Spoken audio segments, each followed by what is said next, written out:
दिक्षुरण दिक्पति कमनीयम दशमुख मौलिक बलिंग रमणीयम केशवधीता राम शरीर जय जगदीश हरि।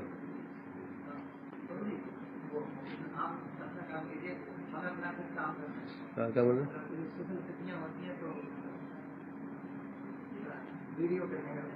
क्या रिकॉर्ड तो हो रहा है क्या? वीडियो कर रहे?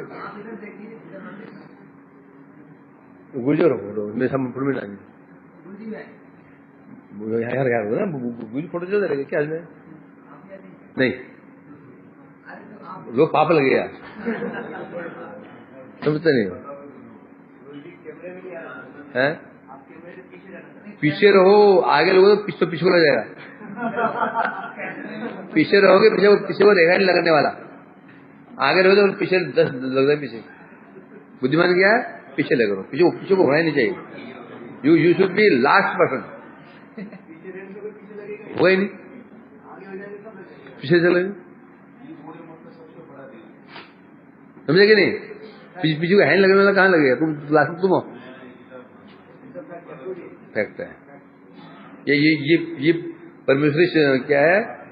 सिद्धांत है ना, आर्ग्यूमेंटिव सिद्धांत, न्यूटन सिद्धांत, ये परमेश्वर सिद्धांत है। क्या है? हाँ, तो वैसे तो हम बना रहे हैं श्री रामनवमी रामचंद्र जी, परंतु बना रहे हैं विश्वास में क्या बना रहे हैं? हम कृष्ण तिथि बना रहे हैं। कोई ना समझे, हम तो कृष्ण भक्त हैं, राम जी की पूजा क्यों कर रहे हैं? क्या बताया? केशव धृत राम शरीर। कृष्ण ने ही राम रूप धारण किया, बांसुरी छोड़ दी, धनुष बाण हाथ में ले लिया, बगल में सीता जी को ले लिया, नाम बढ़ गया श्री रामचंद्र। आया ना श्लोक क्या पढ़ा हमने? वितर दीक्षु रणे दिक्पति कमनीयम दशमुख मौनि बलिंग रमणीयम केशव राम शरीर जय जगदीश हरि। क्या बता रहे हैं? वितर दीक्षु रणे दिक्पति, जिन्होंने युद्ध में क्या था उसका शुरू क्या था? इसे ना वितरसी दीक्षु रणे दिक्पति कमनीयम दशमुख बलिंग रमणीयम। इस रावण ने दिक्पालों को अपने वहां बंदी बना रखा था। 10 दिक्पाल है ना, 10 दिक्पाल हैं, 8 दिशाओं के 8 अध और ऊर्ध्व। तो इनको जो बंदी बना लिया था, बता रहे हैं यहां पर राम ने क्या किया?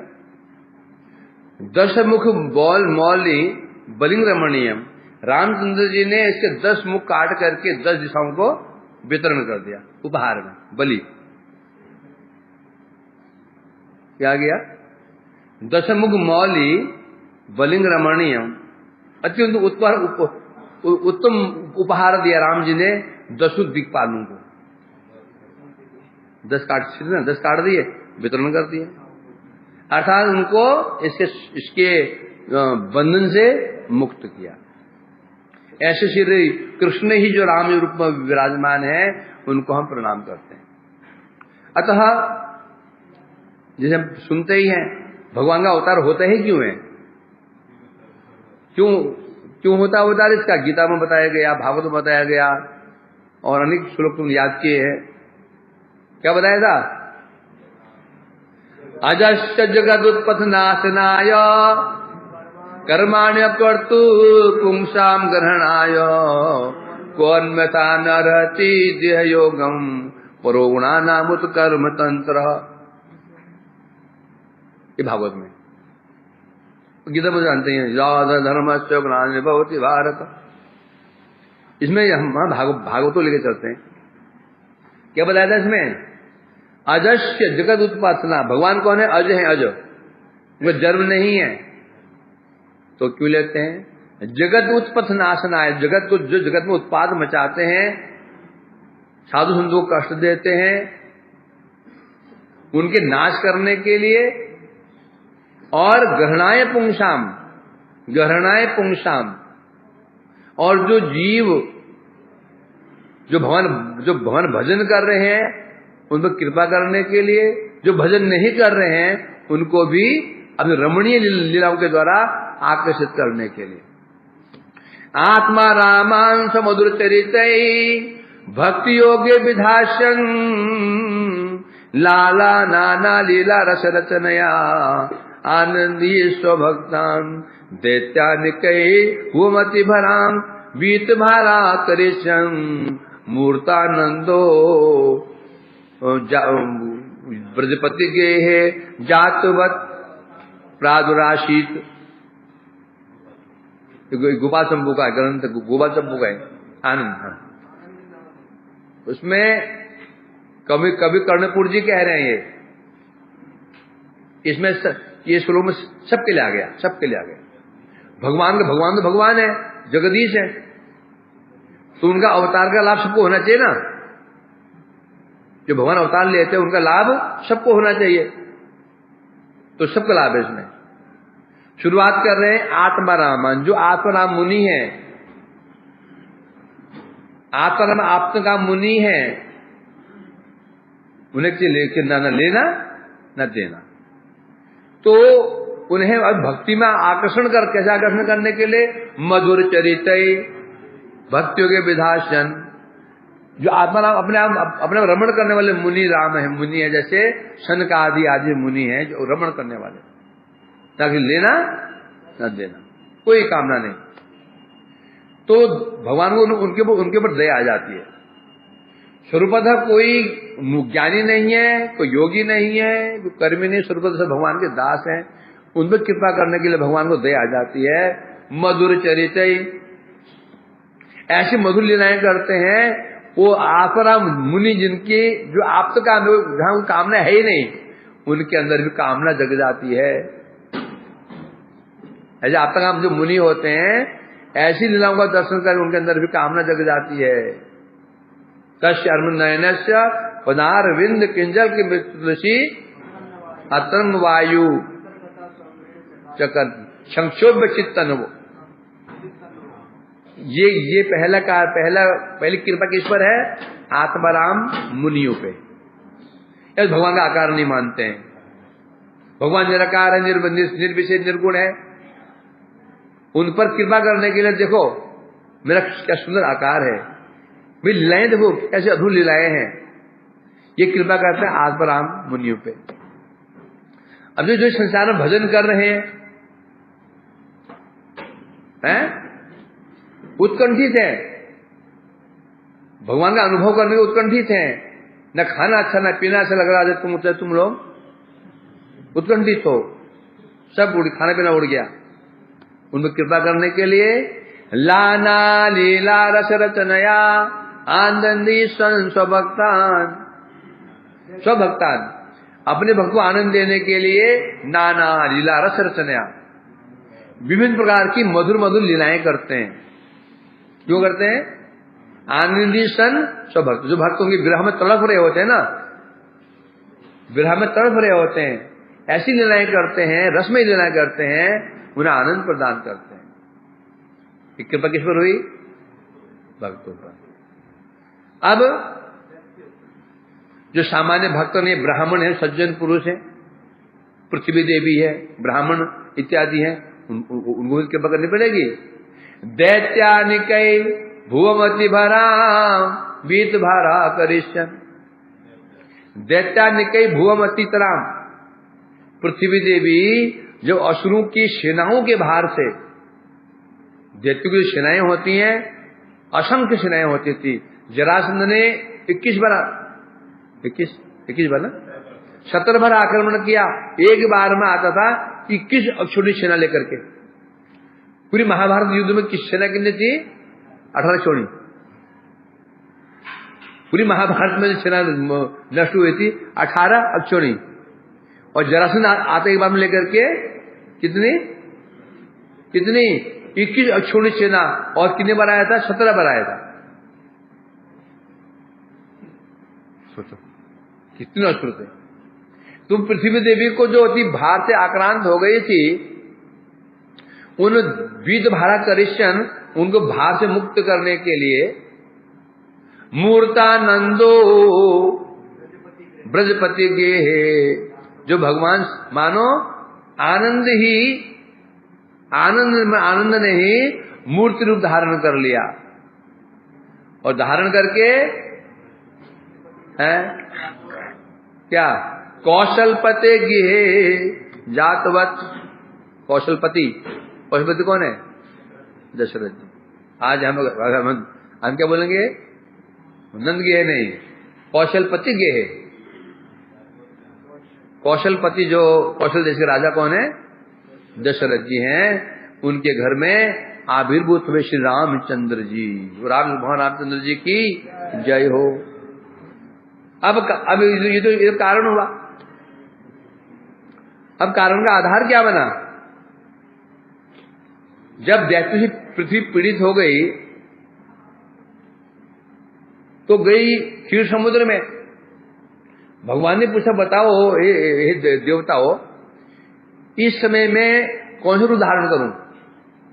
जो ये रावण, क्योंकि रावण कुंभकर्ण, ये जानते ही इतिहास इनका कौन है? जय विजय। शनकादि मुनियों से अभिशप्त जय विजय है। परंतु लीलाएं हमेशा एक समान नहीं होती हैं, उसमें पात्र कभी कभी बदलते हुए रहते हैं। किसी युग में जो शनकादि ने अभिशाप दिया था वो 3 जन्म का अभिशाप था।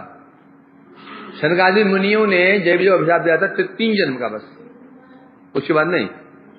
तो हर बार जय विजय रावण को मुगल बन के नहीं आएंगे। किसी कल्प में राजा प्रताप भानु और उसके भ्राता अरिमर्दन, उनका मंत्री धर्मरुचि, ये कुंभकर्ण, रावण और विभीषण बन के आएंगे। किसी काल में शिव के जो 2 गण जो दान गाले हंस रहे थे, नारदी का पान कर रहे थे ना, वो बन के आएंगे। तो हमेशा एक बन के नहीं आएंगे अब। तो इनमें से पहले प्रताप भानु, ये प्रताप भानु बड़ी प्रतापी राजा थे, बहुत धार्मिक राजा, भक्त राजा। भाई था अरिमर्दन, अकेला ही जहां निकल जाता गदा हाथ में लेकर के पूरी सेना को, दुष्सेना को संहार करके जय करके आता था, अकेला ही जय कर लेता था। मंत्री था धर्मरुचि, बड़ा धार्मिक। एक बार राजा प्रताप भानु ने पड़ोसी देश पर आक्रमण किया, तो राजा हार गया और डर के मारे जंगल में भाग गया जान बचाने के लिए। जंगल में रहता था और बदले की फिराक, मतलब कैसे बदला लूं, अब सब सोचता था मैं इसे बदला लूंगा। कुछ समय के पश्चात राजा प्रताप भानु आखेट के लिए जंगल में गए। ये बड़ी समस्या है। बोले दशरथ जी भी भगवान के पिता हुआ आखेट करते थे, रामचंद्र भी आखेट करते थे। आखेट तो हिंसा है, आखेट तो हिंसा है, हिंसा नहीं क्या? तो हिंसा क्यों करेंगे? ये तो धार्मिक राजा हैं, आखेट भी करेंगे। क्षत्रियों के लिए आखेट पाप नहीं है, अभ्यास है उनका। क्षत्रिय जीवन भर यदि कभी हिंसा ना करें और सामने शत्रु आ गए, खून देख करके ना वही बेहोश हो जाएगा, वो खून देख करके बेहोश हो जाएगा। क्षत्रिय हृदय कैसा होना चाहिए? शक्त होना चाहिए। इसलिए वो करे, वो कोई दोष नहीं, बल्कि ऐसे शत्रु के हाथों जो पशु मारे जाते हैं उनका स्वर्ग गमन अपने आप हो जाता है, नियम ऐसा। क्षत्रिय के हाथों ऐसे कोई आखेट में कोई पशु मारा जाता है तो उससे मुक्ति हो जाती है, उसको स्वर्ग गमन, स्वर्ग लोक तो प्राप्त हो जाता है। इसलिए इसकी हिंसा नहीं कह सकते। पर क्षत्रिय को कैसा होना चाहिए? क्षत्रिय होना चाहिए परम धार्मिक। उसका एक उद्देश्य होना चाहिए प्रजारक्षण, प्रजारंजन, अपना भोग नहीं होना चाहिए।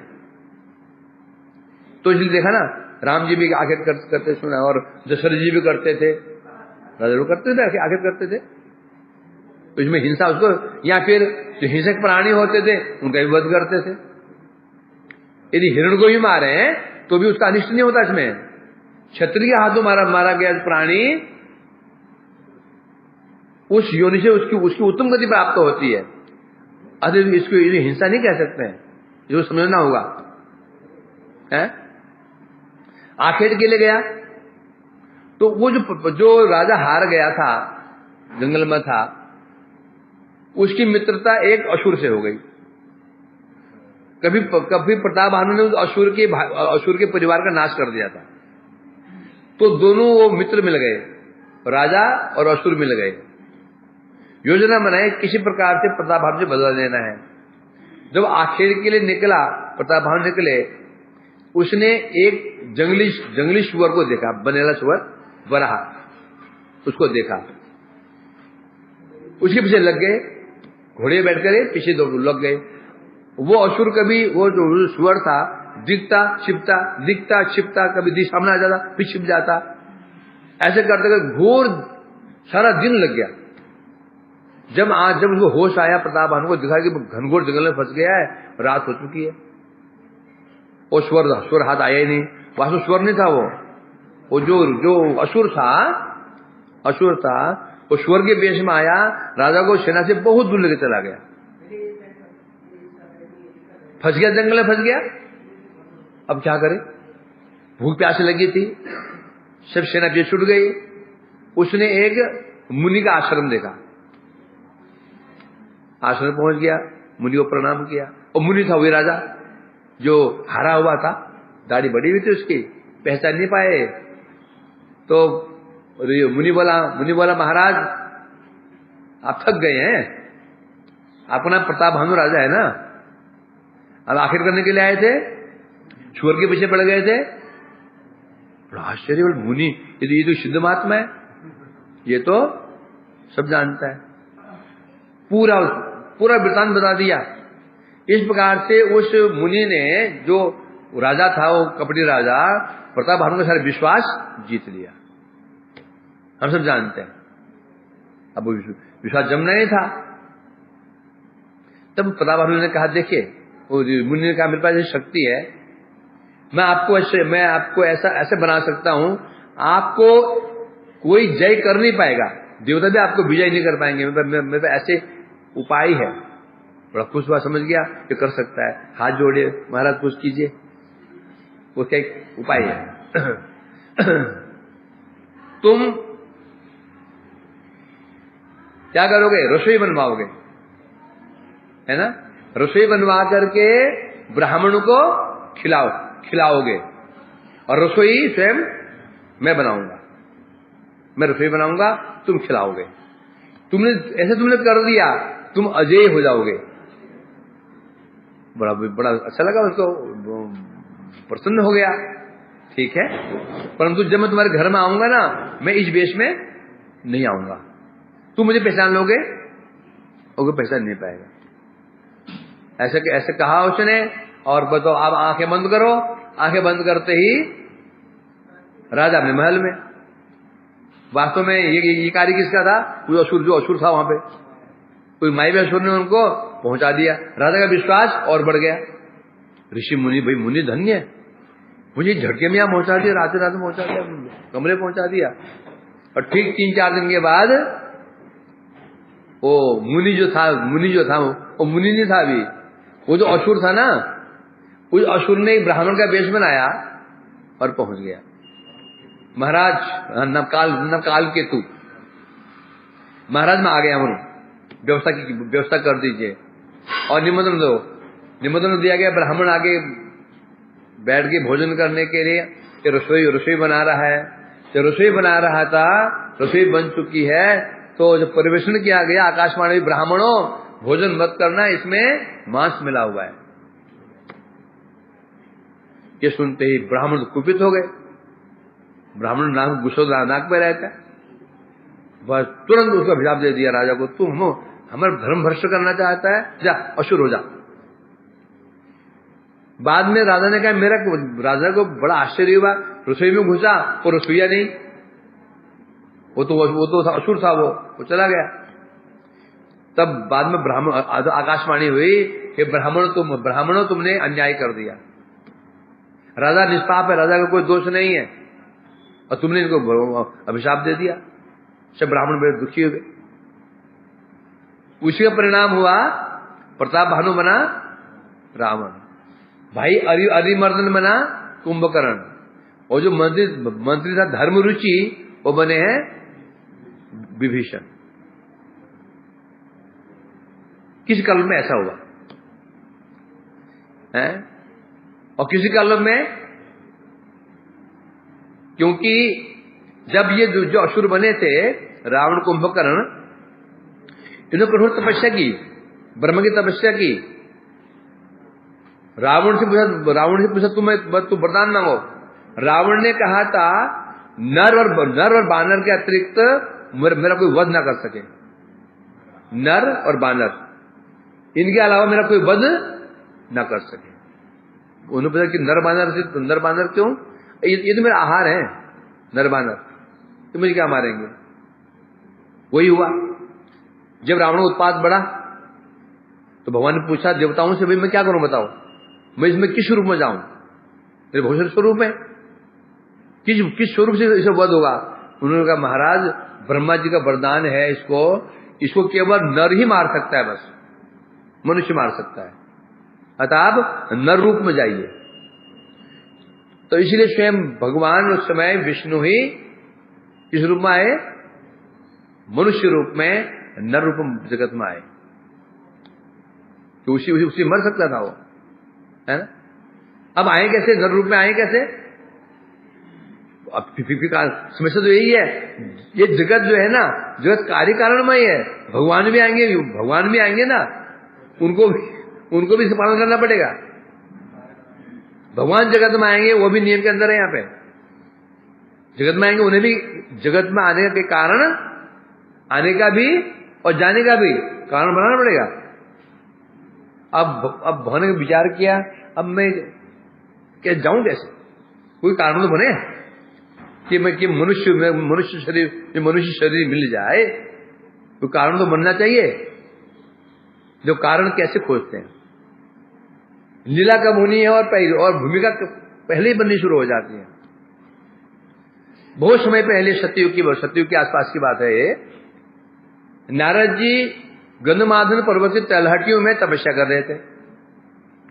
इंद्र को चिंता हुई तो सिंहासन गया। उसने रंभा आदि अप्सराओं को भेजा, जाओ नारद की तपस्या भंग कर दो। आई वो खूब उछल कूद मचाई उन्होंने, हाव बहुत दिखाया, लगे रहे, पूरी ताकत लगा दी। नारद जी तस्से मस नहीं हुए, चौड़ में गिर गए।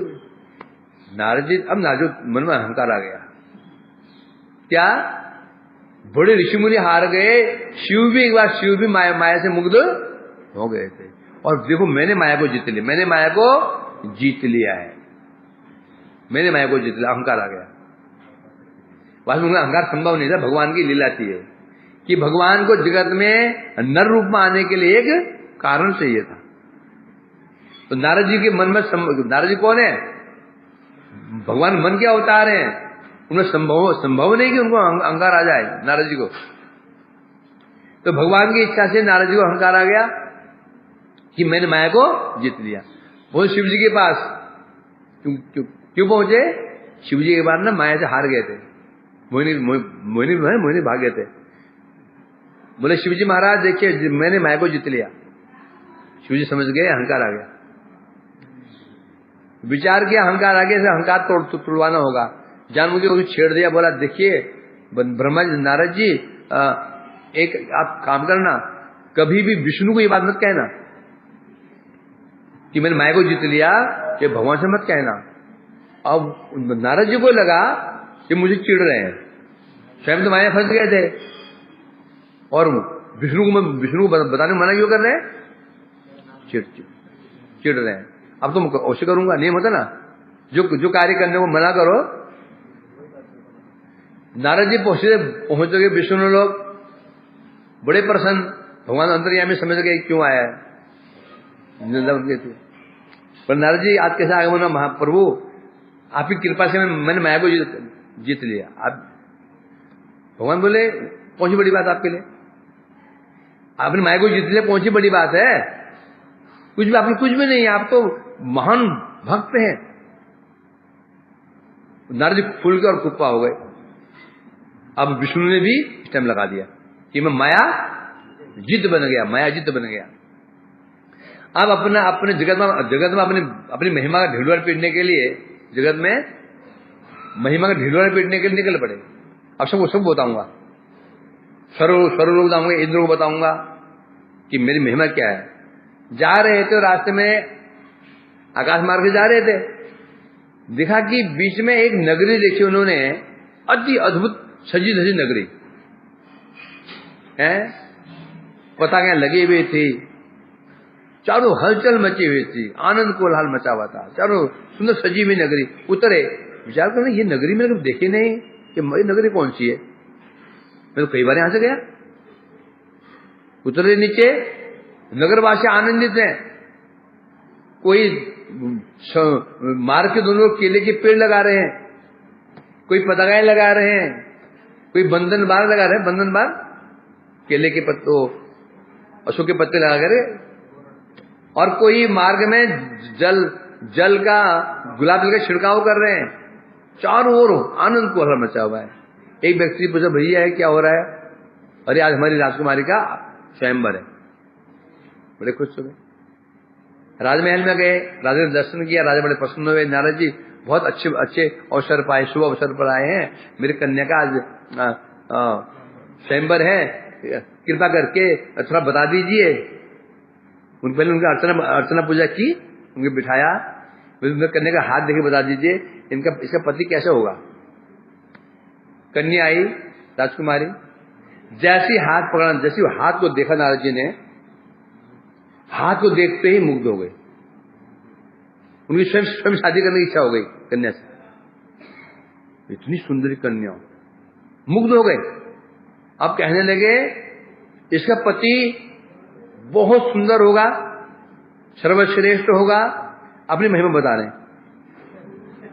मनमोही, फटाफट हाथ छोड़ा, मैं चलता हूं। एकांत में गए, हरि का स्मरण किया, प्रभु भगवान सामने आ गए। नदी क्या चाहिए? बोला प्रभु मैंने आज तक आपसे कभी कुछ नहीं मांगा नहीं मांगा, कहीं मांगा नहीं, कहीं मांगूंगा नहीं, आज मांग रहा हूं बस। क्या चाहिए? मुझे आपका रूप चाहिए, मुझे हरि का रूप चाहिए, कि हरि का रूप चाहिए। क्या चाहिए? हरि का रूप चाहिए, हरि का रूप चाहिए। हरि माने बंदर भी होता है, शेर भी होता है, तो मुझे आपको रूप चाहिए। भगवान समझ गए इसकी शादी करने की इच्छा हो रही है। बोला नारद जी जैसा आपका कल्याण हो ऐसा ही हो। अब देखो आश्चर्य है ना, माया क्या चीज होती है। नारद जी सोच रहे हैं मेरा कल्याण किसमें है, मेरा कल्याण किसमें है, मेरा इसी विवाह हो जाए यही मेरा कल्याण है। बड़े खुश हुए, समझ गए अब मेरा रूप जो है कैसे बन गया है, भगवान का रूप बन गया। स्वयंवर प्रारंभ हुआ, सब राजा महाराजा आके बैठ गए सिंहासन पे। कन्या आई वरमाल लेकर के, नारद जी पहले बैठ गए, बेचारी क्यों परेशान होगी, वहां आगे जाएगी, पहले बैठ गए, पहले कुछ वही बैठ गए कि मुझे मालूम पहना था कि आगे कहां जाएगी बेचारी, कष्ट होगा। तो जैसी पास में आई तो कन्या ने मुंह को थोड़ा सा मतलब कि मुंह टेढ़ा कर लिया, कि कुछ घृणा भाव आई, आगे चले गई। नारद जी विचार के शायद में दिखा ली इन्होंने, उड़ करके दोबारा आगे चले गए। कहने फिर उसका उनकी उपेक्षा कर दी। 3-4 बार ऐसे हुआ तो वहां शिव जी के 2 गण बैठे थे। बोले नारद जी क्या कर रहे हैं, पहले अपना मुख तो देख लो।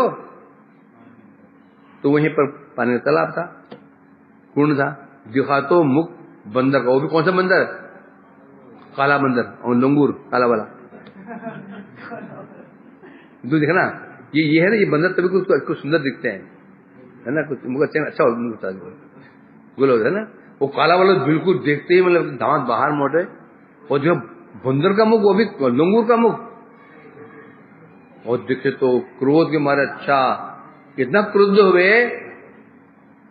अब क्रोध के मारे कहने गए, पहले जो हंस रहे थे ना, जो हंस रहे थे, वो भागने लगे, जानते अब गुस्सा आ गया, भागते कहां हो दुष्ट हो, हंसते हो, चाहो तो असुर हो जाओ। क्रोध शांत नहीं हुआ, क्रोध शांत नहीं हुआ। अब कहने लगे कि हरि ने, मैंने भजन किया, उनसे मांगा, पहले बोल देते नहीं दूंगा मैं, तो समस्या क्या थी? मेरे को मेरे यहाँ पान तो नहीं होता। तो वो सोच रहे हैं कि सबको ठगता है ना।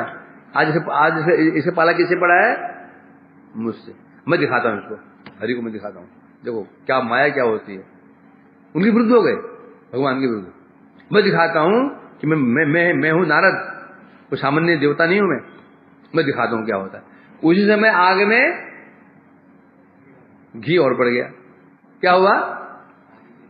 भगवान ये राजकुमार के रूप में आए, ये राजकुमार आया और वो राजकुमार ने माला उसको पहना दी, माला वो राजकुमार पहनाई, राजकुमार लेकर चला गया। और जब उधर नारद जी गुस्से में कहां जा रहे हैं? विष्णु लोग। अब दिखाता हूं विष्णु को मैं क्या हूं, दिखाता हूं क्या हूं। रास्ते में देखा वही राजकुमार, और देखा रास्ते में भगवान रास्ते में मिल गए और कन्या उनके बगल में खड़ी हुई है, राजकुमारी बगल में खड़ी हुई है। अब समझ गया, अच्छा इसका मतलब राजकुमार यही बन के आए थे, मेरा पान भी करवाया, मेरी प्रिय को हरण भी कर लिया। तो अब इतने बिगड़ने लगे, प्रभु मैं तो आपको भक्त मानता, मैं आपको प्रभु मानता था, मैं आपका भक्त हूं, आप सब छलते हैं और मुझे आज आपने मेरे को छल लिया। वही कहते ना, क्या दो घर तो डाइन भी छोड़ देती है, क्या बोलते हैं बोल? 100 में एक घर डाइन भी छोड़ देती है, डाइन एक घर छोड़ देती है। अरे आप मैं तो भक्त हूं, मुझे छोड़ देते आप, मैं आपको अभिशाप देता हूं। है जिस प्रकार से मैं अपने प्रिय के लिए तड़प रहा हूं, आप इस प्रकार से तड़पोगे और मनुष्य, आपका जन्म मनुष्य लोक में होगा। और मेरा मुंह क्या बना है? बंदर का ना, ये बंदर ही आपकी सहायता करेंगे।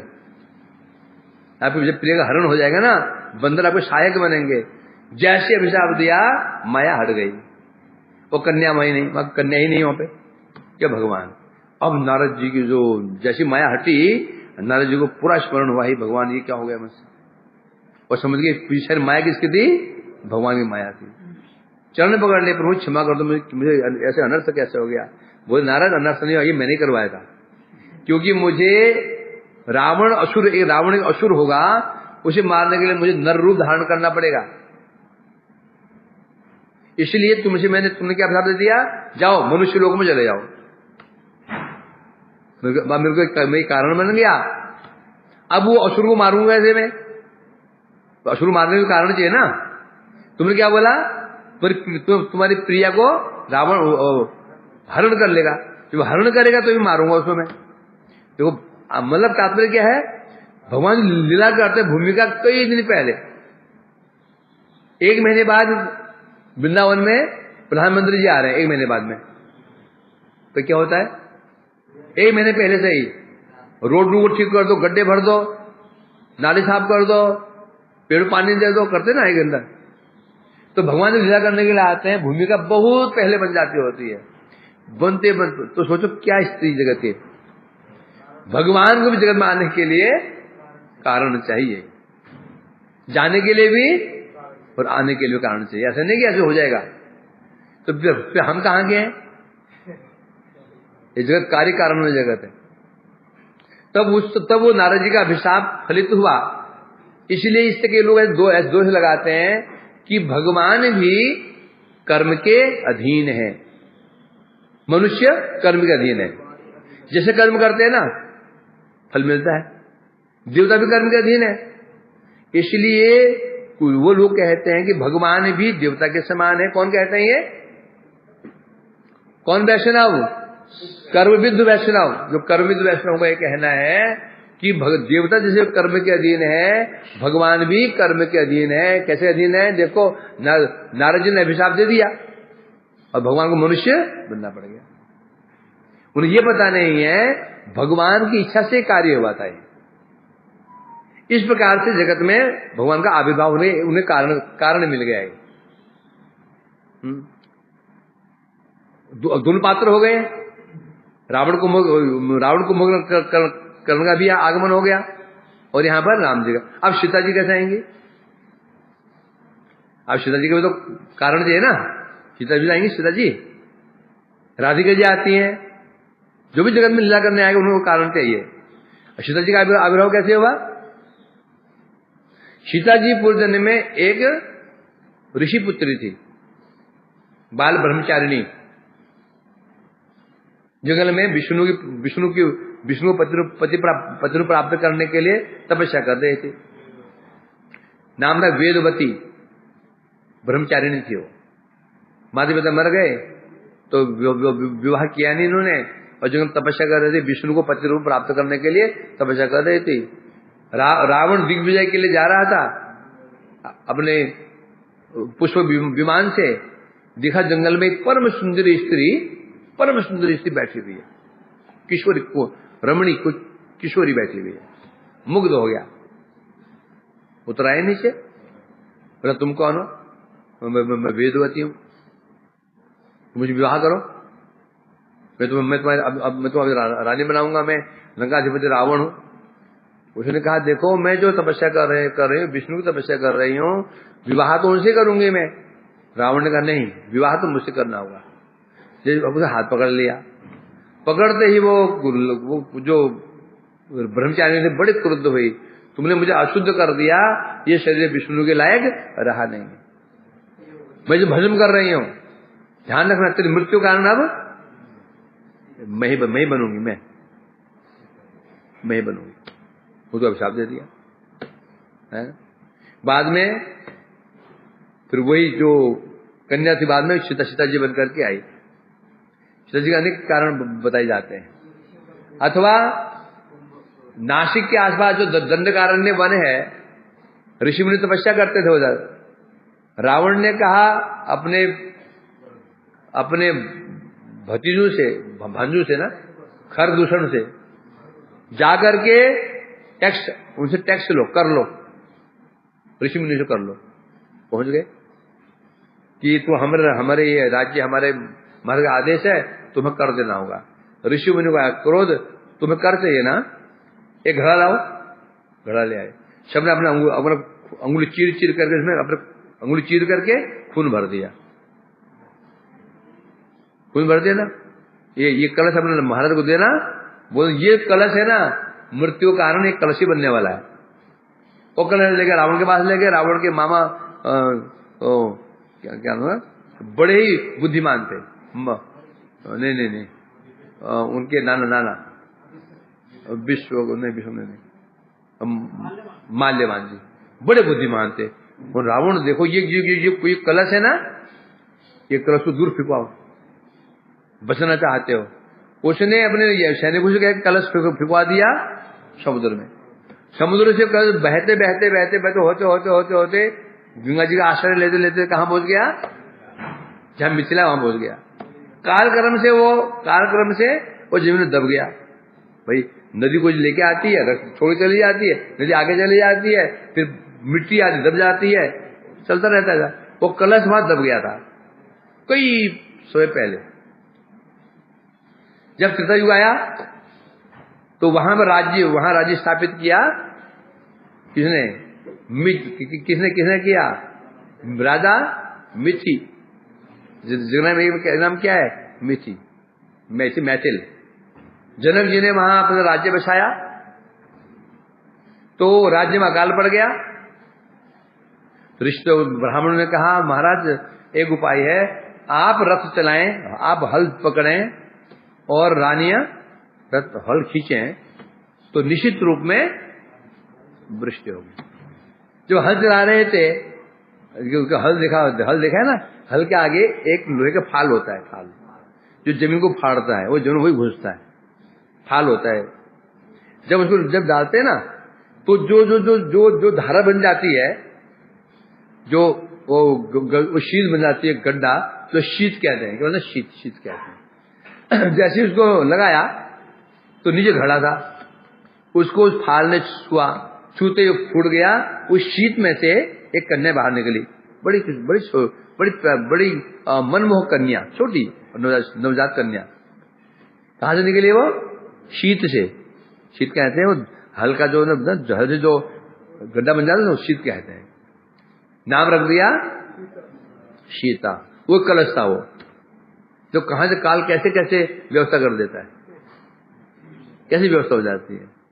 तो उसी का नाम उसका मतलब लगा सीता रखा गया, सीता रखा गया।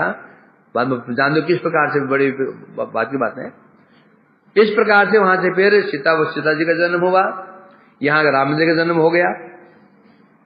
जन्म कैसे जानते हो, राम जी का जन्म कैसे हुआ है? जनक जी, महाराज जनक है ना, 3 विवाह किए। पहले कौशल्य से, पहले देवी कौशल्य से विवाह किया, सॉरी दशरथ जी, दशरथ पहले विवाह कौशल्य से क्या, संतान नहीं हुई, सुमित्रा और 3 विवाह कर लिए, कोई संतान प्राप्ति नहीं हुई, पुत्र उत्पन्न नहीं हुआ। तो अब राजा है, बड़ी समस्या थी, पुत्र के लिए मारामारी होती थी। क्यों? क्योंकि पुत्र ही पिता का उद्धार करेगा। पु मने एक नरक नाम है, पुंग त्र मने त्राण करने वाला, जो अपने पितरों का पुंग नाम नरक से त्राण, उसे कहते हैं पुत्र। इसलिए फिर पुत्र के लिए इतना पुत्र की मारामारी करते थे। पुत्र अति आवश्यक था। ऐसा था। तो अब पुत्र ही नहीं है, तो वशिष्ठ से कहा गया, वशिष्ठ ने फिर यज्ञ करवाया, है ना, है श्रृंग ऋषि से। श्रृंग ऋषि की कहानी ऐसी है, श्रृंग ऋषि आए और वो यज्ञ करें तो वहां से एक चरु खीर निकलेगी। वो खीर ही, उस खीर से ही तुम्हें संतान की उत्पत्ति होगी। श्रृंग ऋषि, और श्रृंग ऋषि आए कैसे? श्रृंग ऋषि बुलाया गया, और घटना बहुत लंबी घटना है। श्रृंग ऋषि जी आए और वहां पर फिर यज्ञ हुआ, उसमें से एक चरु खीर निकली। वो खीर निकली,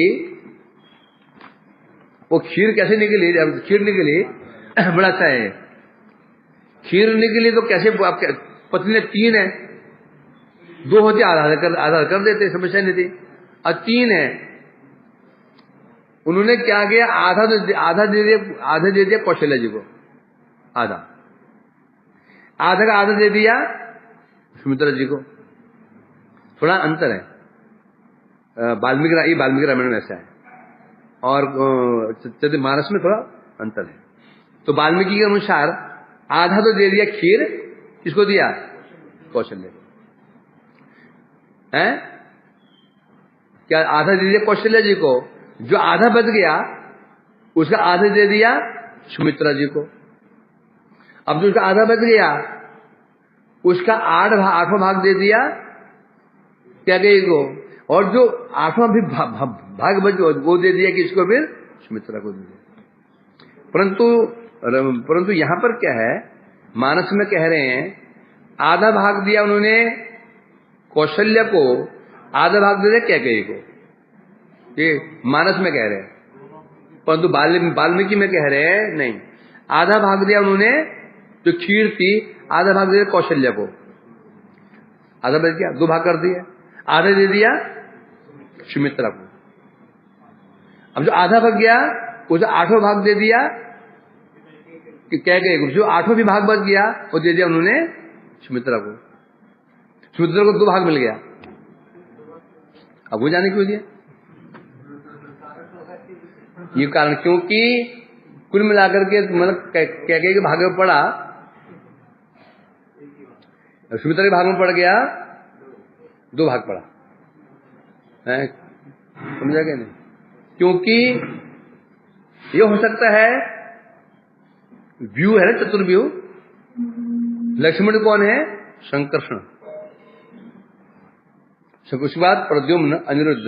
तो संकर्षण जो होते हैं वासुदेव, संकर्षण का महिमा होती है, उसके नीचे फिर अनिरुद्ध। इसलिए तो कुल मिला जैसा भी उन्होंने इस प्रकार से तकसीम किया उसको, आधा कौशल्य को दे दिया, जो आधा बच गया आधा का आधा सुमित्रा जी को दे दिया, आधा बच 2 भाग किए, वो एक भाग दे दिया कैकेयी को दे दिया, जो बच गया फिर उसे वापस सुमित्रा को दे दिया।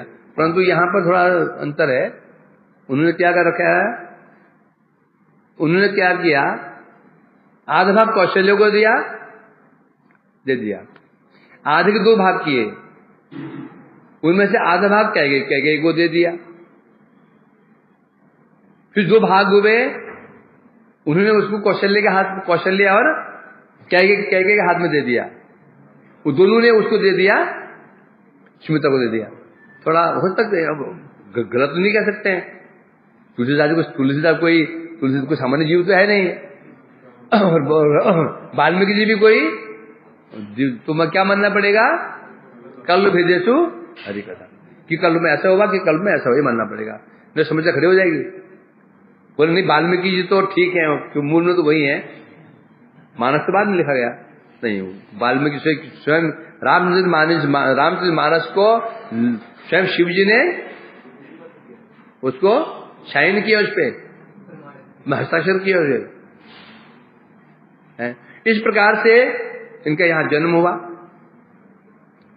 और वहां पर सीता जी का जन्म हुआ है। अब भविष्यवाणी कैसे, सीता जी जो छोटी बच्ची थी, अभी मतलब किशोरी थी, बगीचे में अपने बाग में वहां पर टहल रही थी, सखियों साथ में सहेलियां थी, टहल रही थी। तो पेड़ के ऊपर एक तोता और तोती जोड़ा नर्मदा बैठे हुए थे, हैं? सीता जी अपने बाग में जनकपुरी में जब अभी अविवाहित थी, कन्या थी, टहल रहे थे, अब सहेलियों के साथ में, सखियां साथ में थी। और सीता जी का वर्णन मिलता है, वो पशु पक्षी भाषा जानते थे, कई जानते थे। जैसे हमारे युधिष्ठिर जी ये जानते थे, कई वर्णन मिलता है ना। नल था, नल, दमयंती जानती थी, कई लोग ऐसे। तो वो आपसे बात कर, वो तो तोता कह रहा था, तोता कह रहा तोती को, देख रही हो ये जो सीता है ना, सीता, इसका विवाह महाराज राम से होगा। अपना नाम सुना, मेरे विवाह की बात आई तो कान खड़े हो गए। उन्हें चारा डाल करके दोनों पकड़ लिया और पूछा, बताओ जो तुम कह रहे हो शिव सीता मैं ही हूं क्या? हाँ आप ही हैं। और वही राम कौन है? बोले ये कौशल देश के राजा दशरथ के पुत्र राम जी हैं। मेरे विवाह उनसे होगा क्या? पक्की बात है। अब हम तुमको पकड़ लेंगे, अब न रखेंगे। जब तुम्हारी बात सत्य हो जाएगी तो तुम्हें छोड़ देंगे। अब लगे रोने, बोले देखो हमारे बच्चे वहां घोंसले में हैं। उसने पूछा तो तुम्हें कैसे मालूम ऐसा है? बोला कि ऋषिवर हैं, उनकी कुटिया है, वो कुछ ग्रंथ लिखते हैं, हम उस पेड़ के ऊपर रहते हैं, तो ये बोलते हैं, वही हमने सिखाए, सुना है हमने। तो हम तो छोड़ेंगे नहीं। बोले हमारे बच्चे वहां घोंसले में हैं, हम तो दाना लेने के लिए तो मर जाएंगे। तो सीता जी ने कहा देखो माँ के लिए, बच्चों के लिए माँ की जरूरत होती है कि नहीं? परंतु ध्यान रखना पड़ेगा, मनुष्य में ऐसा नहीं है। मनुष्य के लिए बाप का होना जरूरी है। पशु पक्षियों में क्या होता है, बाप नहीं देखता।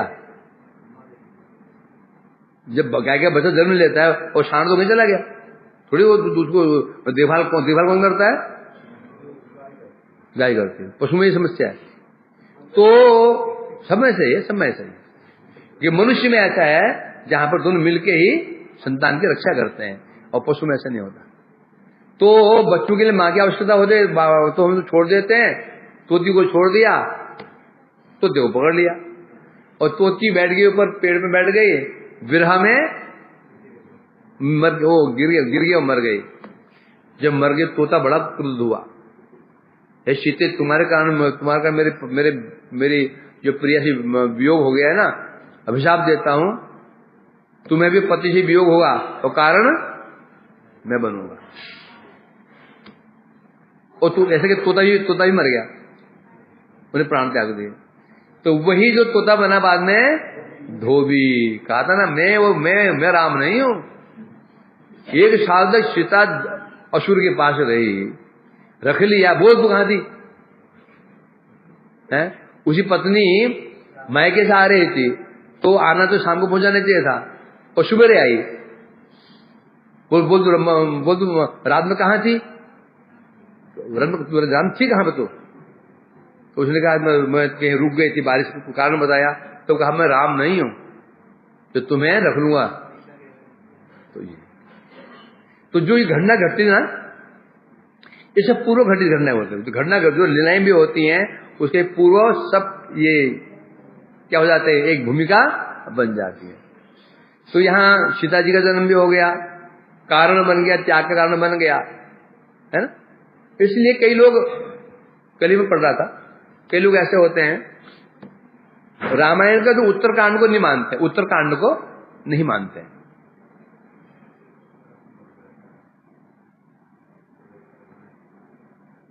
मेरे टेबल में ना एक रजिस्टर पड़ा है, लेकर ना उसको कंप्यूटर के नीचे। मैं पूरा रामायण के हिसाब निकाला है। पूरे रामायण में 24,000 श्लोक, 500 सर्ग, 500 सर्ग हैं। सर्ग में अध्याय, 500 अध्याय है, 500 अध्याय उसमें।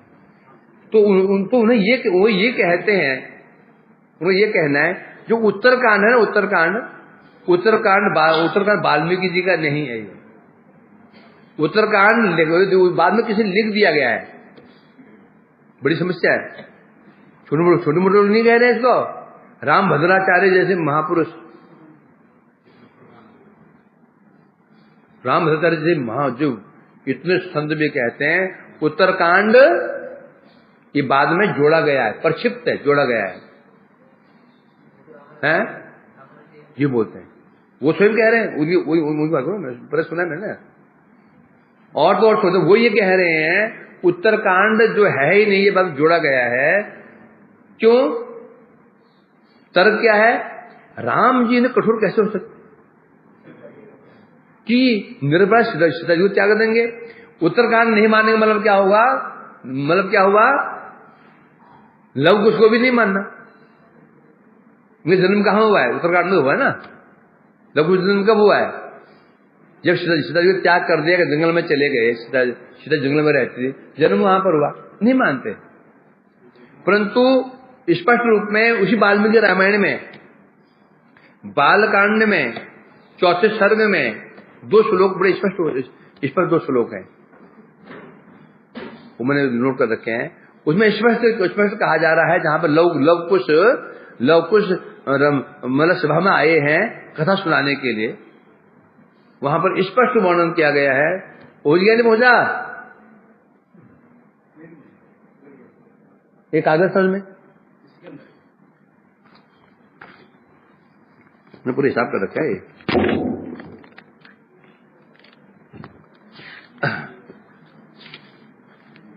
बालकांड में पूरे अध्याय नंबर हैं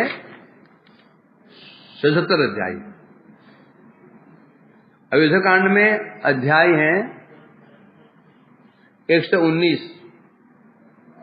अरण्य कांड में अध्याय हैं सर्ग कहते हैं 75। कृष्ण कांड में है 27। कुल मिला के 6 कांड है। बालकांड, अयोध्या कांड, अरण्य कांड, किष्किंधा कांड, सुंदर कांड, युद्ध कांड, 6 कांड है। अब नहीं, 1 2 3 6 कांड है, जिसमें छोड़ो उसको रहना वाल्मीकि।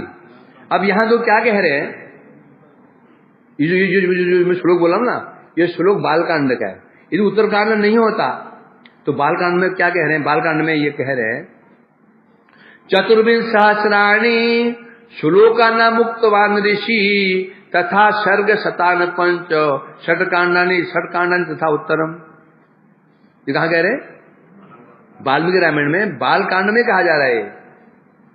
और ये श्लोक कहाँ का है? ये बालकांड में जो 4था अध्याय है उसमें 2 और 3 श्लोक हैं। 2 और 3 श्लोक उनमें कह रहे हैं जब अब लोग कुछ कथा सुनाने जा रहे हैं, पहले कह रहे हैं उक्तवान ऋषि वाल्मीकि ऋषि जी ने चतुर्भिः सहस्राणि श्लोक नाम 24,000 श्लोकों से युक्त सर्ग शतान पंच 500 सर्गों से युक्त 6 कांडानी 6 कांड तथा उत्तरम 6 कांड के साथ में उत्तर जो कांड है इसका भी वर्णन किया। पता नहीं मैं समझ नहीं पा रहा हूं ये लोग इसके कैसे कह सकते हैं। भागवत में इस पर वर्णन है, उत्तरकांड है, भागवत प्रमाण है इसके। मैं नोट किया है भागवत में वर्णन है, उत्तरकांड का वर्णन तो भागवत में वर्णन है। अभी उत्तरकांड ना माने तो वेद व्यास जी भी क्या हो जाएंगे, झूठे हो जाएंगे। ना माने तो ये वाल्मीकि के बाल्यकांड में कह रहे हैं। जब बाल्यकांड में कह रहे हैं तो उत्तरकांड तो था, इस पर तो कह रहे हैं ना। ये उत्तरकांड में कह रहे हैं आदि प्रवृत्ति वे राजन 500 सर्गानि च कांडानि षट्कृतानि सौत्राणि महात्मा वाल्मीकि जी ने, हे राजन वाल्मीकि जी ने 500 सर्ग युक्त 6 कांड युक्त सउत्तराणी उत्तर कांड सहित इस ग्रंथ का प्रणयन किया। तो ये यहां तक कि रामचरित मानस में उम्र के उदाहरण दे रखे हैं इसमें है। तो क्योंकि राम जी ने पूछा लवकुश को, ये जो है ना पूछ कौन रहे, राम जी पूछ रहे कि तो ग्रंथ क्या विशेषता, तब कह रहे हैं हे महाराज ये ग्रंथ में 24,000 श्लोक हैं और 500 सर्ग हैं, 100 उपाख्यान है,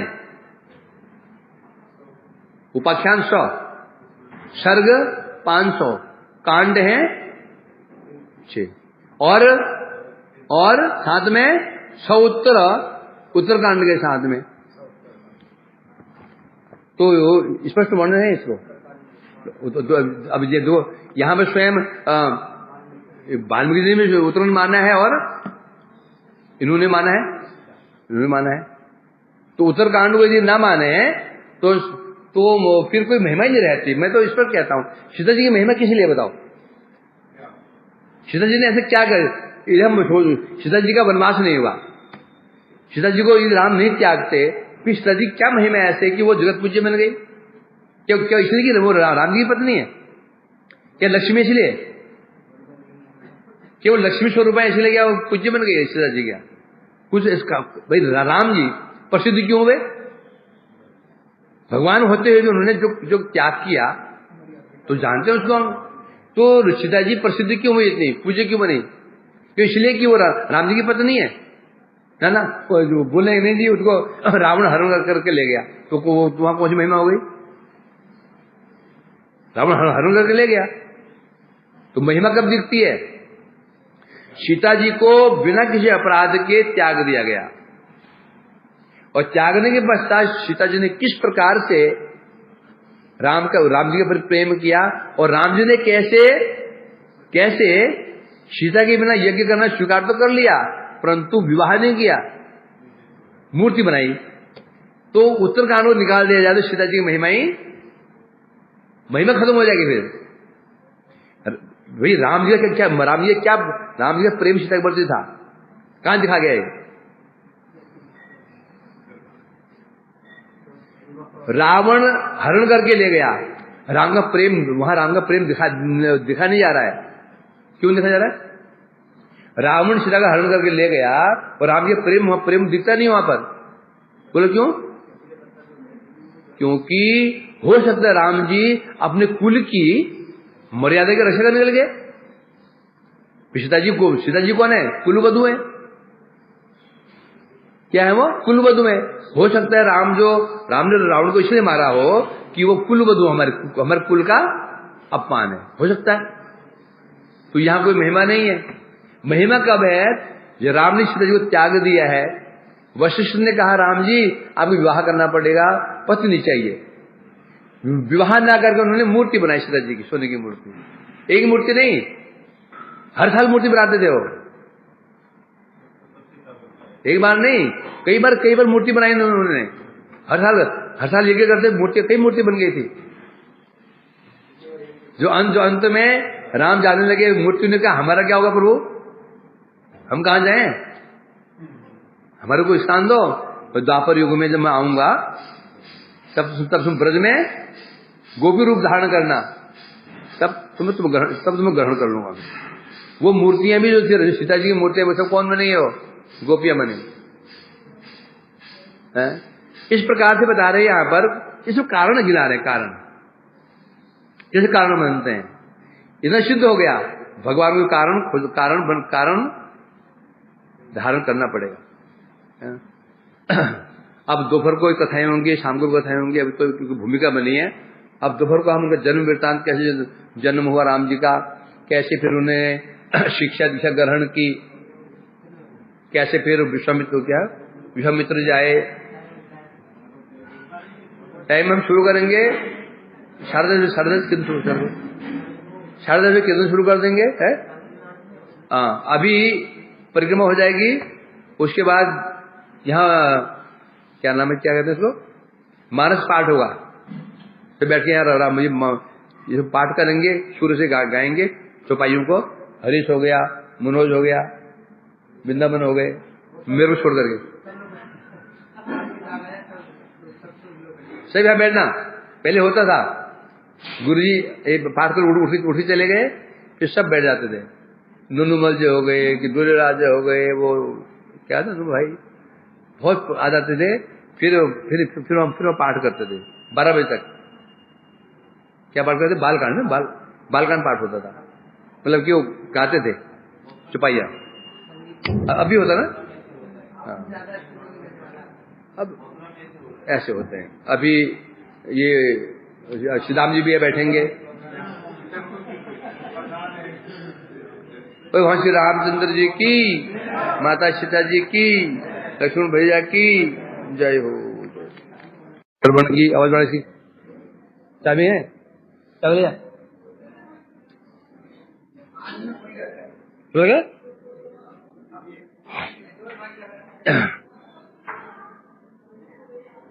तो दिन है रामनवमी, राम जी का जन्मदिन। क्या विशेषता है इनकी, मर्यादा पुरुषोत्तम कृष्ण है, लीला पुरुषोत्तम, यह है मर्यादा पुरुषोत्तम। और महाप्रभु प्रेम, तीन उत्तम पुरुष हैं, प्रेम पुरुषोत्तम, मर्यादा पुरुषोत्तम और या यूं देखें, कृष्ण लीला का जो पूर्व भाग है और रामलीला है। क्यों, पहले मर्यादा, शास्त्र बोलते हैं गुरु सेवा कैसे होनी चाहिए, विश्रम्भेन गुरु, पहले भक्ति कैसे होनी चाहिए, विश्रम्भ भाव से होनी चाहिए, ऐश्वर्यमय भाव से होनी चाहिए, अपराध नहीं होता। उसके बाद विश्रम्भ। तो जो लीला महाप्रभु राम की लीला वो क्या है, मर्यादामय लीला है ना। उसके पश्चात ही तब प्रवेश होगा कृष्ण लीलाओं में। रामलीला में क्या सिखाती है, कैसे अनुशासन सिखाती है, क्या अनुशासन सिखाती है, मर्यादा सिखाती है। तब जाकर प्रवेश। कृष्ण लीला क्या है, रसमय लीला है। रसपान करना हो, जैसे भागवत हम देखते हैं ना, 1 से लेकर 9 स्कंद तक क्या है, मर्यादा। रस जो है 10वें स्कंद में। उसी प्रकार से बता रहे हैं यहाँ पर कृष्ण ने प्रवेश करने के रामलीला में प्रवेश करना आवश्यक। यूं कहो कि रामलीला का जो कृष्ण का पूर्व जो भाग क्या है, रामलीला। राम जी बड़े ही मर्यादा पुरुषोत्तम थे,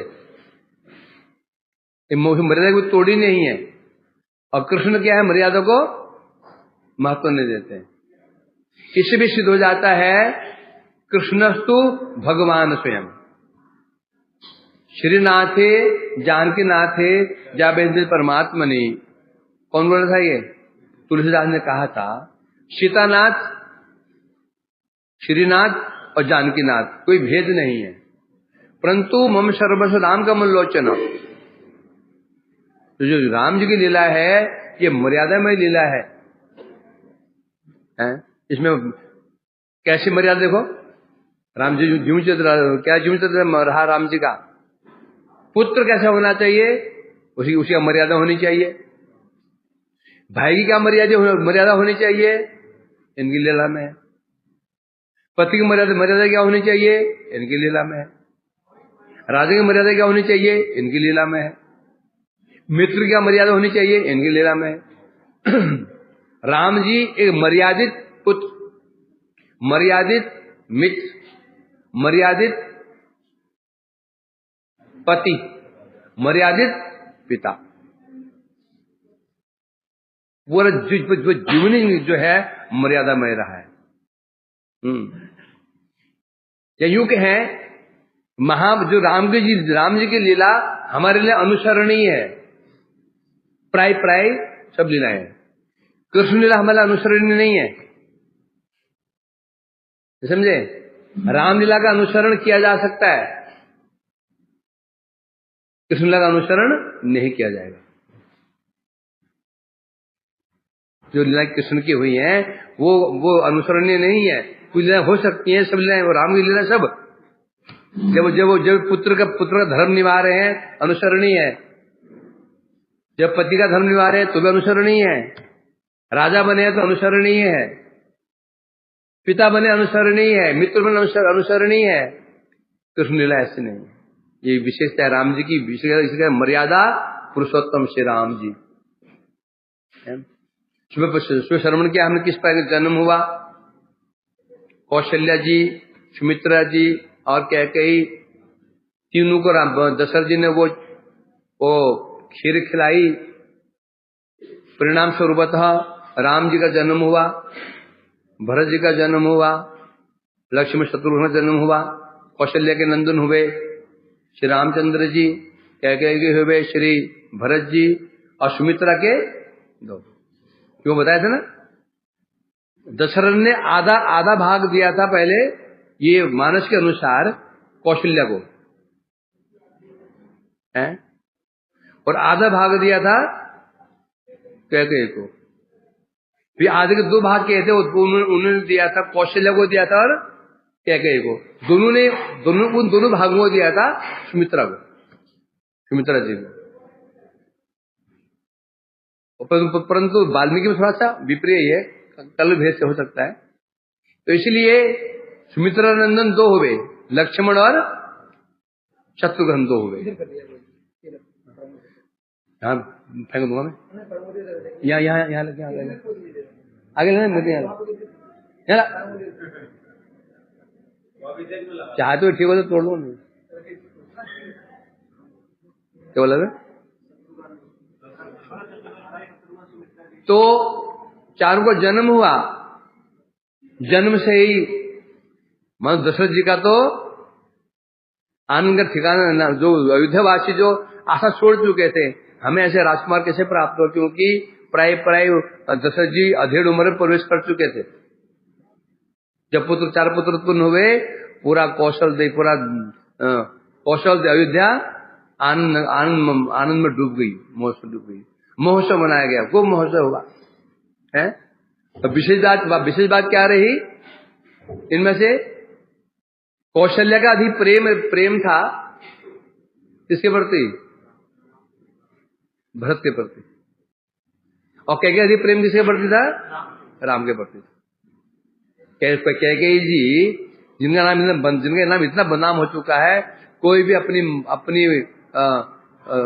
किसका नाम कैकेयी नहीं रखता क्या, कोई व्यक्ति पुत्री का नाम कैकेयी रखता क्या, नहीं रखा गया था, नहीं वो रखेगा। परंतु विचार करेंगे वो कैकेयी के जो राम बहुत प्रिय थे, यहाँ भरत से अधिक प्रेम वो राम जी से करती थी, तो उनको बनवास क्यों भेज दिया, राम जी की इच्छा थी। जब श्रवण किया हमने, राम जी का अवतार किस लिए हुआ है, राजमहल में रहने के नहीं हुआ था, उनका अवतार मुख्य कारण था रावण जैसे जो दुष्ट प्रवृत्ति के लोग उनका नाश करना, और वो नाश राजमहल में रह करके संभव नहीं था। इसलिए कैकेयी जी को प्रेरणा प्राप्त हुई। यहां तक वर्णन है जब राम जी का राज्याभिषेक होने लगा था तो देवता लोग डर गए थे। वाल्मीकि वर्णन है ये। देवता लोग देवी सरस्वती के पास में गए, उनके चरण पकड़े, बोली देवी कुछ करो, हम पे कृपा करो। क्या होगा? जिस काम के लिए हम यहाँ उनको लेके आए थे वो काम सफल नहीं होगा यदि राजा बन गए तो क्या करें? देवी को ऐसा चक्कर चलाओ कि राम जी का वनवास राज तिलक न होकर के इन्हें वनवास मिल जाए। देवी बड़ी दुखित हुई। उन्हें बहुत फटकार लगाई देवताओं को। तुम देवता लोग कितने मतलब कि स्वार्थी हो, कितने स्वार्थी हो। अपना काम साधने के लिए भगवान को भी तुम मतलब जंगल भेजना चाहते हो। अब क्या करूं? करना पड़ेगा। देवी सरस्वती अयोध्या पहुंची, विचार कर रही है मैं किसको पकड़ूं, मैं किसको पकड़ूं, क्यों सब ऐसे हैं मेरी पहुंच से बाहर है, सब बड़े बड़े निष्ठ हैं, सबको निष्ठा राम के प्रति है, पर किसी को पकड़ नहीं पाए उनको। अंत में देखा कि मंथरा ये कुछ भोली भाली कैसी कुछ भोली भाली टाइप की थी, विचार के इसको पकड़ना होगा। तब देवी सरस्वती ने मंथरा की बुद्धि को भ्रमित कर दिया, मंथरा की बुद्धि को, और तब जाके मंथरा ने पूरा चक्रव्यूह रच दिया और कौशल्य को समझाया उन्होंने, देखो तू जो कर रहे हो ठीक नहीं है, हैं? ऐसे हो।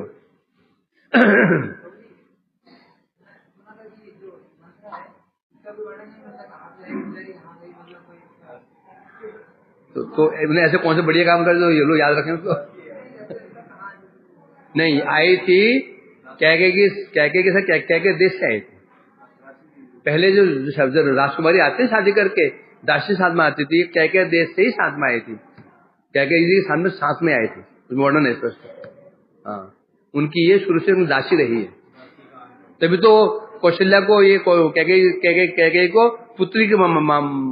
पुत्री मानते थे, पुत्री जब प्यार करते थे उसको, कैके को पुत्री समान मानती थी वो उसके हित ही जा रही थी। तो देवी सरस्वती ने बुद्धि भ्रमित कर दिया देवताओं कार्य सिद्ध करने के लिए, क्या ना। तो ऐसे कैके पुत्र हुए कौन? भरत जी, राम जी कौशल्य के पुत्र हुए, और दो हुए भरत शत्रुघ्न, लक्ष्मण शत्रुघ्न हुए सुमित्रा जी के। अब हुआ क्या था, जैसे हमने मानस में पढ़ा, दशरथ जी ने अंतिम जो भाग था उसे दो भाग किए थे, एक भाग दिया था कैकेयी को, एक दिया था कौशल्या को। दोनों ने अपने दोनों भाग अंतिम भाग दिया सुमित्रा को दिया था। लगता है परिणाम यह हुआ, एक की निष्ठा हुई राम के प्रति, एक की निष्ठा हुई सुमित्रा के दो पुत्र हुए, लक्ष्मण और शत्रुघ्न। लक्ष्मण की प्रीति हुई राम के प्रति और शत्रुघ्न की प्रीति हुई भरत के प्रति। जोड़ी थी ये, राम लक्ष्मण भरत शत्रुघ्न जोड़ियां थी। जब खेलते भी थे ना, जब खेलते भी थे, लक्ष्मण हमेशा राम का पक्षी लेते थे और शत्रुघ्न पक्षी लेते थे भरत जी का। कीड़ा भी ऐसे क्या करते थे, जब पक्षी बढ़ते थे पहले ही लक्ष्मण बोलते भैया मैं तो भैया राम की तरफ हूं, मैं राम की ओर हूं, राम जी की ओर हूं। इतना प्रेम आपस में था। जन्म हुआ, कुछ फिर नामकरण संस्कार हुआ, नाम रखा गया, राम का नाम इसलिए रखा कि ये कौन है? मनोरम, सबके मन में रमण करने वाले हैं राम। ये भरत जो है ये साक्षात धर्म मूर्ति होगा, धर्म की मूर्ति अचल। ये शत्रुघ्न है, इनका नाम सुनते शत्रु भी भयभीत हो उठेंगे। शत्रुघ्न, शत्रु को जो हनन करने वाला, ये लक्ष्मण है, राम जी का अति प्रिय होगा, तो नामकरण किया गया। उसके बाद फिर जैसे प्रथानुसार उन्हें गुरुकुल भेजा गया, वशिष्ठ जी के गुरुकुल भेजा गया। गुरुकुल में शिक्षा दीक्षा हुई, शास्त्र शिक्षा ग्रहण किया, वापस आए। पूरे जीवन में ये देखा गया कि राम जी शुरू से ही रह नहीं पाए ढंग से, थोड़े थोड़े बड़े हुए तो गुरुकुल चले गए वशिष्ठ जी के आश्रम में। आते ना आते विश्वामित्र लेकर चले गए, वहां से आते ना आते वन में चले गए, है कि नहीं? वशिष्ठ जी वहां रहे। अब गुरुकुल पढ़ने के लिए कम 12 साल तो पढ़ते होंगे। 12 साल तक क्या करना पड़ेगा? गुरुकुल में रहना पड़ता है। वहां पढ़ाई की, वापस आए। अभी राजा दशरथ को आनंद भी पूरा नहीं हुआ था, इसमें कौन पहुंच गए? विश्वामित्र महाराज। विश्वामित्र जी महाराज खूब विश्वामित्र के आदर सत्कार किया। दशरथ जी ने बहुत आदर सत्कार किया। ऋषि आए हैं। जाते समय ऋषि ने कहा, महाराज मुझे आपसे कुछ चाहिए। बोले क्या चाहिए? बोलिए। बोले मुझे आपके 2 पुत्र चाहिए, राम और लक्ष्मण चाहिए। कितना सुनना था। छोटे बच्चे थे, गुरुकुल चले गए थे, उनसे लाड प्यार कर नहीं पाए थे। अभी आए मात्र है अब, और वो भी कहां ले जाना चाहते हैं? वन में। क्यों? उद्देश्य क्या था? असुर का वध। दशरथ जी ने कहा छोटे बच्चे दूध में बच्चे, ये भला असुर से क्या युद्ध करेंगे? मैं दशरथ है, इसे मिल गया कि क्या मैंने दशरथ मिल गया है जिनका रथ 10 दिशाओं में घूमता है। 10 दिशाओं में रथ घूमता है। दिशाएं कितनी है? 10। और 10 दिशाएं जिनके अधीन है उन्हें कहते हैं 10 रथ। अब मुझे कहिए ना, अरे मैं तो इंद्र की सहायता के लिए स्वर्ग तक गया हूं। आज बच्चों से ये अपेक्षा रखते हैं कि ये उन भयानक दैत्यों का उनका मुकाबला करेंगे। मेरे को ले चलिए, है? और नहीं, आपने वचन दिया है, रघुकुल रीति राज चलिए, कहा ना आपने। अब आप तो अब अपने वचन में मुकर नहीं सकते। अब बड़े दुखी हुए। उस समय वशिष्ठ जी ने कहा, महाराज आप भयभीत मत हो जाइए, ये विश्वामित्र जी हैं, भेज दीजिए। वहां से बहुत बड़ा काम होने वाला है। असल बात क्या थी, जब भगवान जगत में आते हैं ना, उनके अस्त्र भी आते हैं, तो साथ में नहीं आते हैं। राम जी आए थे, उनका धनुष का नाम क्या है? सारंग धनुष। साथ में लेके नहीं आए धनुष को? आए थे क्या? कृष्ण जगत में आए थे, उनका साथ में अलंकार थे? नहीं थे। अलंकार कहाँ आए थे? कृष्ण के अलंकार कहाँ आए थे? वरुण जी के कोष में थे वो। इसलिए वरुण जी कृष्ण को लेके चले गए। क्यों ले गए थे? उनको अलंकार दान करने के लिए। तो जितने भगवान के अस्त्र शस्त्र थे वो भी आए हैं। अब राम जी का आवश्यक पड़ने वाली है। अब वो कहां से प्राप्त होंगे? विश्वामित्र से प्राप्त होंगे सब अस्त्र। ये उद्देश्य था। वशिष्ठ जी जानते थे इसको। उन्होंने समझाया, महाराज चिंता मत कीजिए, विश्वामित्र जी हैं ये, पुत्र का अनिष्ट तो होगा नहीं, अभी तो इनकी तरफ बहुत बड़ा काम होने वाला है। आगे पुत्रों का यश सारी जगत में फैलने वाला है। तो मन मार करके उन्होंने, रघु रीति है, वचन दे दिया तो तोड़ तो नहीं सकते हैं, भेज दिया। राम और लक्ष्मण को दोनों चले गए। गुरु कौन है? विश्वामित्र। यदि भी उनको कुलगुरु तो वशिष्ठ जी हैं। वशिष्ठ जी से इन्होंने क्या शास्त्र वेद वेदांत शिक्षा ग्रहण की, और विश्वामित्र से शस्त्र शिक्षा। विश्वामित्र को क्षत्रिय थे ना, ये शस्त्र में निपुण थे विश्वामित्र जी। क्योंकि हो क्या रहा था, विश्वामित्र ने कहा, देखो असुर लोग आते हैं, मैं तो यज्ञ में दीक्षित रहता हूं। नियम होता है, जब तो मैं यज्ञ में दीक्षित हूं, मैं क्रोध नहीं कर सकता।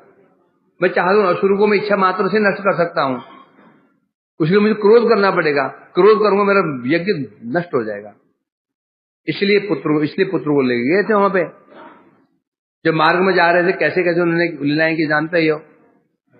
चले जा रहे थे, एक निर्जन प्रदेश देखा, निर्जन प्रदेश, मरुस्थल, पेड़ है फूट, कोई गांव घर है टूटे फूटे, मतलब ऐसे प्रतीत हुआ कोई गांव था, गांव उजड़ गया। रास्ते में बड़े बड़े पैर के निशान, भयंकर पैर के निशान, मतलब वहां से 10 व्यक्ति पैर में घुस जाए उसमें। उन्हें पूछा, ये गुरुवर ये बड़े बड़े निशान किसके? पैरों के निशानों का। ये निशान है ताड़ का। सुबाहु और मरीच की माँ, सुबाहु उनकी माँ है, ताड़का नाम है इसका। कि किसी समय ये जो गांव था भरा पूरा फला फुला गांव था, परंतु यहाँ ये राक्षसी पहुंच गई, जितने भी यहाँ रहने वाले जो खा गए, कुछ भाग गए कुछ खा गए, तब से वो यही पड़ी रहती है। अभी बात कर ही रहते इतने में वो ताड़का सो रहे थे आराम से खा पी करके, उसे नाक में सुगंध गई। क्या गई?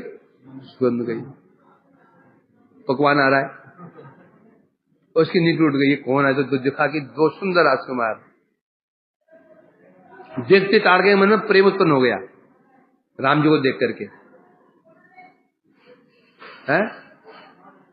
और उन्हें साक्षात प्रणाम किया राम जी को, ताड़का ने नहीं किया? ये भगवान सामने खड़े हैं। यही तो आश्चर्य है। पूतन ने जब कृष्ण को देखा, कृष्ण गोदी में चले गए। हमारा कोई परम शत्रु भी हो ना, उसे बेटे गोदी में आ जाए ना, तो वहां पर ममता थोड़ा जग जाती है। केवल पशु भी ममता दिखा देते हैं। उस पुत्र का क्रोध और बढ़ गया। ये इसी प्रकार ताड़के हम लोग कौन खड़े? भगवान खड़े, साक्षात रामचंद्र खड़े हैं। क्रोध भड़क गया, उनको मारने के उद्देश्य से उसने अनेक प्रकार की मायावी विद्याओं के उपयोग किया। राम ने एक बाण मारा, एक बाण से उसका वध कर दिया। उसका बदला लेने को उसका पुत्र सामने आ गया, सुबाहु और मारीच। सुबाहु तो मार दिया, मारीच को केवल बाण नहीं मारा था, एक तिनका है ना, ये क्या बोलते, सरगंडा ऐसे फेंके मारा था। वो वहां से उछला, सीधे लंका में गिरा। जब बाद में जब रावण ने कहा ना, मरीच से जाओ, तुम एक मृग बन जाओ और राम को भ्रमित करो, उसने क्या कहा था आप जानते नहीं है? राम ने मृग केवल एक बाण नहीं मारा था, ये सरगंडा मारा था, सरगंडा। मुझे अभी तो याद है उसका प्रहार, क्या उस प्रहार में दम कितना उसमें शक्ति थी। आप मुझसे पंगे मत लीजिए, भगवान है हम, कहा था ना। तो इस प्रकार से उसका वध किया, वध करके आगे बढ़े। तो इस जगह देखा उन्होंने एक शिला, पत्थर की शिला, ऐसा प्रतीत हुआ मानो वो शिला को झुकी हुई है, मतलब ऐसी झुकी हुई है। राम तो जानते ही है, बोला गुरुदेव ये शिला क्या है कर रही है? ये शिला ऐसी, यहाँ कोई पहाड़ पर्वत तो है नहीं, कोई पहाड़ पर्वत हो तो शिलाएं दिखती हैं। अब गिरिराज जी क्या लगता नहीं कि किसी ने ला के रखा हो? है क्यों? आसमान कोई पहाड़ है क्या? कोई पहाड़ नहीं, प्रत्यक्ष दिखता है किसी ने यहाँ ला के रखा है इसको। आसमान भूमि क्या, प्लेन भूमि है न, जहां कोई पहाड़ होता है ना, आसमान भूमि ऊंची हो जाती है, यहाँ बिल्कुल प्लेन है, बीच में कहां से आ गया? लगता नहीं क्या ये लाके रखा गया इधर? तो यहाँ कोई पहाड़ तो है नहीं, ये शिला कहां से आ गई है, ऐसी शिला? तो बोले राम आप तो अंतर्यामी से जानते हैं, तो भी जगह शिष्य के लिए पूछना चाहते हैं, बताऊं ये गौतम ऋषि की पत्नी अहिल्या, ये तुम्हारी प्रतिष्ठा कर रही है, क्यों क्या हुआ था? तो उन्होंने कहा कि गौतम की पत्नी अहिल्या बड़ी सुंदरी थी। इससे पहले इंद्र इनसे विवाह करना चाहते थे पहले, इससे पहले इनसे विवाह करना चाहते थे। किससे? अहिल्या से इंद्र कब विवाह करना चाहते? ब्रह्मा जी के पास भी गए थे विवाह करने के लिए, परंतु नहीं हुआ। विवाह हुआ गौतम ऋषि, तब से उनकी दृष्टि अहिल्या पर थी। तो यहाँ पतिबंदी रहते थे, गृह वानप्रस्थ आश्रम में रहते थे, भजन करते थे। अब दृष्टि इंद्र की थी और अहिल्या के ऊपर। ये तो यही कारण है ना, आर्य समाजी हमारा मजाक क्यों उड़ाता है? आर्य समाजी ये लोग उड़ाते हैं, पर तो देवता तुम्हारे देवता ऐसे है देवता भी ऐसे ही है, ऐसे काम करते हैं देवता। तो उस समय गौतम ऋषि जो वहां थे, रहते थे, गौतम ऋषि गए नदी स्नान करने के लिए। उस समय इंद्र ने चंद्र को साथ में लिया, चलो चंद्र की इच्छा ऐसे काम करने की नहीं थी, राजा है तो मानने पड़ेगी बात। तो उसमें क्या किया, चंद्र जानबूझ करके समय से पहले ही पश्चिम दिशा में पश्चिम उदित होते हैं, प्राय अस्त होने वाले हैं? उस समय अब यहां पर पहले घड़ी तो होती, पहले क्या देखते थे कि तारा, ध्रुव तारा कहां पर है। हमने स्वयं घर में देखा कि तारा यहां पर है, तो उनको आइडिया हो जाता था कि ये टाइम बच गया है। ऐसे हमने देखा, उन्होंने माताएं देखती थी, अच्छा तारा यहां चला गया तो ये इतना टाइम हो गया, चलो खेत में चलो काम करने के। तो देखा कि तो मतलब प्रातः होने वाली है, वो निकल पड़ी स्नान करने के लिए। इंद्र ने रूप बनाया अहिल्या का, गौतम ऋषि का, कुटिया प्रवेश कर गए।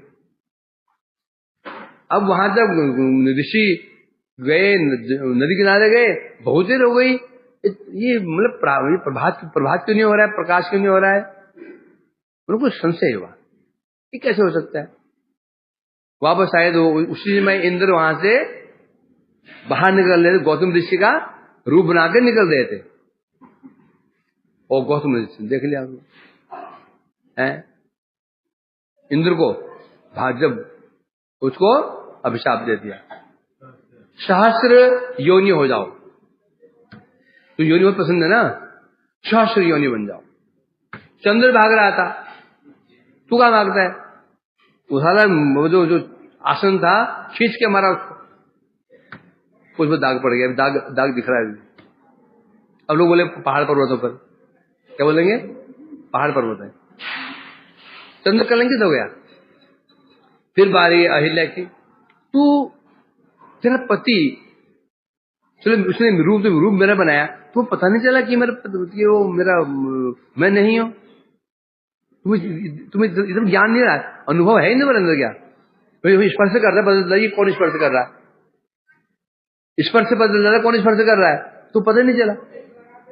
बोले इससे बिल्कुल, जब मतलब पत्थर की मारती हो तो अनुभव ही नहीं हुआ, जाओ पत्थर ही बन जाओ। ये सुनते देवी अहिल्या जी चरणों में गिर पड़ी, है ना। उन्होंने कहा अब तो कुछ नहीं हो सकता है, अब तो ये होगा, क्या होगा, जब भगवान राम जी आएंगे तब उनके चरण स्पर्श तुम्हारा उद्धार होगा। और राम जी कब आएंगे, किस युग में, त्रेता युग में। पहला था सत्य, दूसरा द्वापर, तीसरा त्रेता। बोला प्रभु अभी तो सत्युग चल रहा है ये, फिर द्वापर आएगा, फिर त्रेतायुग आएगा, तब तो मैं क्या ऐसी हम पड़ी रहूंगी। तो उनका दया आ गया ऋषि को, तो ठीक है तुम्हारे लिए मैं क्रम बदल देता हूं। अब पहले द्वापर नहीं, पहले क्या आएगा, सोचो कैसे ऋषि वर्ग हमारे हैं, हमेशा ऋषि संतान है, जिन्हें भारतवासी है ना सब ऋषि संतान है, किसी न किसी ऋषि संतान हमारे ऐसे पूर्वज रहे हैं। पूरे सृष्टि कर्म को बदल दिया। तब उसके बाद क्या शुरू हो गया, सत्य त्रेता द्वापर कल। वही चीज याद आया तो कहने लगे राम अब तो इनको चरण छुआओ, इनका उद्धार करो। राम जी ने ये चरण स्पर्श किया, वो जो शिला बनी हुई थी अहिल्या जी वो जीवित हो गई। अहिल्या जी किन में होती है, 5 कन्याओं में होती है। अहिल्या, द्रौपदी, तारा, कुंती, मंदोदरी, है ना, 5 उनमें से अहिल्या भी है। और आश्चर्य बात क्या है, जिनका नाम है ना, ये जिनका भी नाम है, बाह्य रूप में वो करने लगती नहीं है। द्रौपदी 5 पत्नी वाली, तारा दुष्ट बाली की पत्नी, और मंदोदरी रावण की पत्नी, और कौन, कुंती, और ये अहिल्या, है कि नहीं। परंतु जिंदगी इसमें उनकी यस्मरेज नित्यम पंचकन्याम सर्व पाप विनाशनम नियम है। जो व्यक्ति इन 5 कन्याओं का नाम लेता है, जो 5 कन्याओं का नाम लेता है, वो जो प्रातः काल इस 5 कन्याओं का नाम लेता है वो पवित्र हो जाता है। कन्या का आ गया, सोचो, पवित्र हो जाता है। ऐसा क्यों? कारण क्या है? प्रश्न ये नहीं है द्रौपदी का विवाह हुआ था, रावण की पत्नी मंदोदरी, इसे प्रश्न नहीं है। प्रश्न है ये तो बाह्य संबंध है। मंदोदरी रावण की पत्नी थी, ये तारा बाली की पत्नी थी, ये बाह्य संबंध है। वास्तव में वो सब कौन थी? उनकी निष्ठा कहां थी? मंदोदरी परम भक्त थी, बहुत भक्त थी मंदोदरी, सामान्य नहीं थी वो। रावण को समझाया करती थी वो। तारा ही भक्त थी, बाली को समझाती थी वो। अहल्या तो भक्ति थी। इस प्रकार अहल्या का उद्धार करके आगे बढ़े। तो देखा, एक जगह देखा बहुत सारे लोग चले जा रहे, बंधन के जा रहे। तो राम ने पूछा, ये आप लोग कहां जा रहे हो भाई? बोले आज मिथिला में स्वयंवर है। बैठ जा, बैठ जा। अब जब जाएगा वो, इधर अब बैठ। यही माया है। क्या है? माया कहते, समझेगा ना? स्त्री बड़ी माया नहीं है, बच्चे बड़ी माया है। समझेगा नहीं? हैं? धन से बड़ी स्त्री माया, इससे बड़ी माया ये है। ये घूम रहे ना बाल स्वरूप है। तो इस प्रकार से वो कहां जा रहे हो भाई? तो पता, लोगों ने कहा, अरे आप पता नहीं है, ऋषि मुनि ब्राह्मण लोग चले जा रहे हो, कहां जा रहे हो? और हम स्वयंवर देखने जा रहे हैं। स्वयंवर किसका हो रहा है? मिथिला नरेश जनक जी की पुत्री, किनका? सीता जी का स्वयंवर है। तो राम जी ने, लक्ष्मण ने कहा, गुरु तो हमारी भी इच्छा हो रही थी, हम भी तो स्वयंवर देखे आए हैं। और विश्वामित्र तो जानते थे, वो तो इनके भाग्य में लिखी हुई है, होना तो यही चाहिए। चलो हम भी चलते हैं। आगे गुरु पीछे पीछे शिष्य जा रहे हैं, राम लक्ष्मण। क्या लीला देखो, स्वयं भगवान होकर के भी गुरु सेवा कर रहे हैं पीछे पीछे। क्या भाई टाइम हो गया? चलो भाई, चलो सब भूखे पैसे बैठे हैं। चिंता उसकी नहीं है, चिंता भूखे चिंता है इनको।